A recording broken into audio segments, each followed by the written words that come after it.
On 420, Senator Chuck Schumer is making headlines. For the first time, leadership in Congress is calling for the decriminalization of marijuana. Channel 2's Claudine Ewing reports on the Senate Minority Leader's push for legislation to end punishment for possessing pot. In the words of the senator, if smoking marijuana doesn't hurt anybody else, why shouldn't we allow people to do it and not make it criminal? Schumer wants to decriminalize marijuana on the federal level. We wanted to interview him via satellite, but his office said he was not available.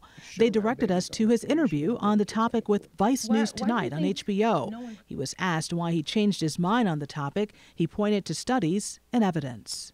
State of Washington, other states, where it has done lots of good and no harm. He used that appearance to preview his proposed legislation and say how lives have been ruined for small pot possession and the racial disparity in marijuana arrest. Buffalo is a perfect example. When you hear the statistic that 8 out of 10 people arrested for marijuana in Buffalo are black, it's hard to justify that type of outdated enforcement. It was really offensive to me.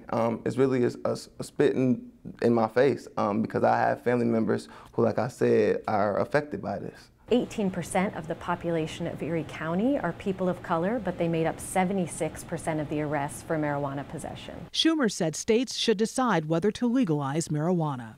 But there'll be no federal agents or anything like that, except if a state that has legalized marijuana, say Colorado, is shipping marijuana to, say, Illinois, which is not, federal government can still try to stop the shipments to the state where it's not legal. His legislation also calls for dedicating funds for women and minority-owned marijuana businesses, investment in public health research to understand the effects of THC on the brain, and maintaining federal authority to regulate marijuana advertising so children are not targeted.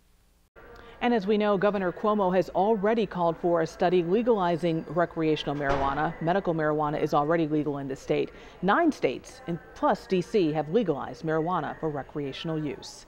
Claudine Ewing, Channel 2 News.